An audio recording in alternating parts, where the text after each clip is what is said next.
Ayon sa Municipal Disaster Risk Reduction and Management Office, dulot ng magdamag na ulan dahil sa shear line o pagsasalubong ng mainit at malamig na hangin ang pagguho ng mga bato at lupa sa bahagi ng Sangay Tiwi Road sa Sitio Garang, Barangay Patitignan.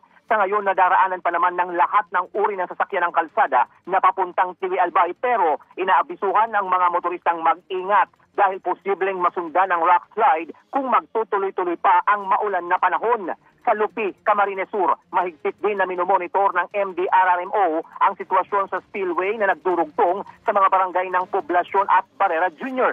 Samantala, update sa sitwasyon sa Andaya Highway sa bahagi ng Del Gallego, banayad ang usad ng mga sasakyan, all lanes passable, walang traffic ayon yan sa Del Gallego Police. Sa Ragay, light to moderate ang traffic dahil sa sinuspinding road reblocking sa barangay Binahan Upper. Light to moderate rin ang trapiko sa Lupi. Habang sa Sipokot, normal ang sitwasyon pero may pagbagal lang sa boundary ng Andaya Highway at Maharlika Highway dahil sa salubong ng mga sasakyan.